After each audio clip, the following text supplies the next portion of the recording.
How's it going, people? I hope you're good and welcome back to the aftermath. Today's subject is going to be reverse dieting. Everything that you need to be doing with your nutrition in order to reverse out of the prep that you've just been through. And I think this is a really important subject to cover because there are a lot of kind of misconceptions around how we should be going about that in terms of the post-prep period nutrition wise. A couple of things that I've made sure I've done that have helped massively, and hopefully again you can take some value away from this video and apply some of the things I'm about to speak about to your own individual preps when you go through them. Now, I want to start off by saying I think one of the biggest mistakes that I see a lot of people make is just doing that reverse too slowly, in terms of thinking that you need to add just 100 calories each week, couple of 100 calories each week, and that kind of slow reversal out. In terms of the priorities post-prep, your number one thing should be to get you back into a healthy position. As I've said in the previous videos of this mini-series, you're not going to be healthy. You're not gonna be that lean and have all of your health markers in place. You're not gonna feel great. Your biofeedback is gonna be off.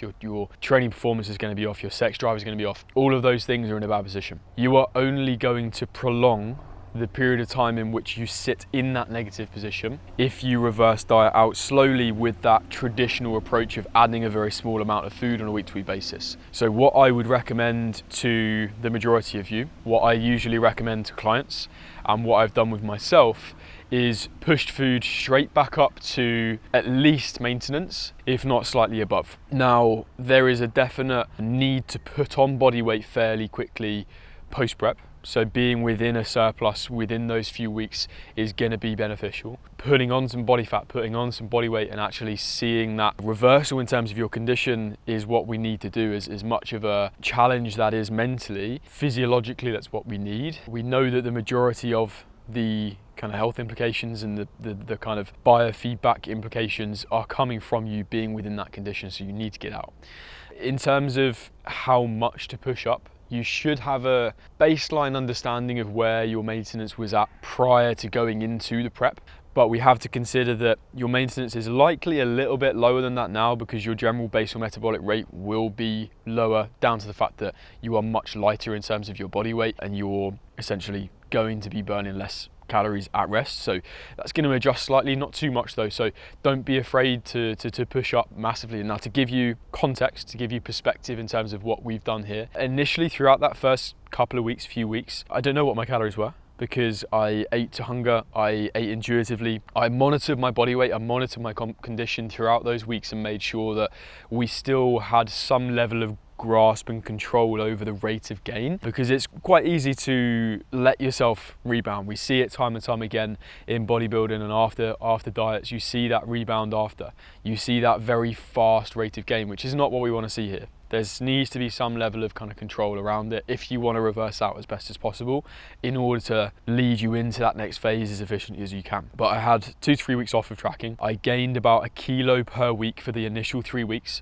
We're now sitting at 3 weeks out at the time of reaching this video, 3 weeks after the shoot. And I'm 72 kilos. I was about 69 on the shoot day. So for me, that was a perfect rate of gain. And I'm hoping now to see that level off a little bit and just slow down that rate of gain into what we want to be seeing now throughout the whole entire off season. Rate of gains within the off season I will cover within a specific video in itself, because that's a whole nother subject. But in terms of calories now, training days are set at 3,100 or just over, and then non-training days are set at 2,700. The lowest that my food got within that final week within prep was 1,100. So that's a big jump in terms of calories. We're 2,000 calories above on training days compared to what I was at. Was the last final kind of 5 days of depletion. I think the lowest my calories got on a regular basis was 1,400, which again was fairly low. We had to push me fairly hard to get into condition there. But we've made that initial big jump up. My body weight has stabilized over the last 4 or 5 days since tracking that, and then we'll make incremental adjustments from there. So just to kind of round up that point, the biggest thing for you guys that you need to not be scared of is making a big initial jump, 5, 7, 8, 100, 1,000 calories, like making that big adjustment, assessing from there, and then making those smaller adjustments from that bigger set. In terms of training within that period after the prep, I took I think a good 4 days off of training completely after the shoot. I was fairly wrecked. When going into the shoot, obviously I had been doing a lot of cardio. I was doing an hour of spin bike every single day for weeks and weeks prior to the shoot. My food was obviously very low, my steps were up at 15k, and I was fairly stressed. So after that, dropping that stress off alongside having more food was a big factor in terms of me getting back to a good set point from that standpoint as well. And then in terms of the week after that, I trained with the same split that I did going into the shoot throughout the entire prep, but just at a slightly lower intensity. Didn't put myself into the ground, just enjoyed it, went in, enjoyed training with a little bit more food and getting some amazing pumps. And then only now, in that kind of 3 week after the shoot period, I am back onto structured training. We are back up to 100% in terms of intensity. I'm back to tracking my progressions and applying progressive overload. So again, don't be afraid to take your foot off the gas a little bit in terms of training.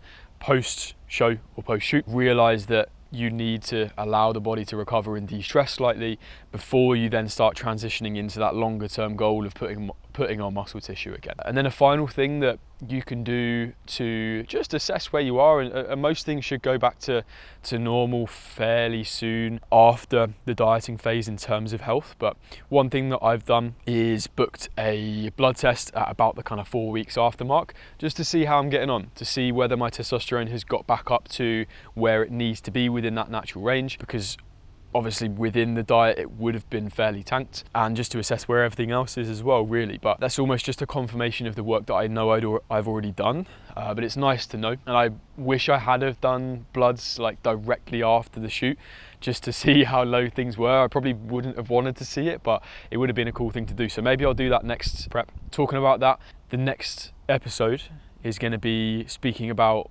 what the goal is now. What are we doing moving into this next phase? What's the longer term goal? What have I set myself in place? And yeah, I'll be breaking that down fully in the next episode. So make sure to tune in. If you're new here, obviously hit the subscribe button. I'm about to document my entire training and nutrition moving into the next phase I just spoke about. If you haven't already seen it, I've just documented my entire prep leading into a photo shoot. So take a watch of that. I'll link it up here. And yeah, hope you enjoyed. Hope that was valuable. As always, let me know if you have any questions in the comments below. Do all that YouTuber stuff. Like, comment, subscribe, and I'll see you in the next one.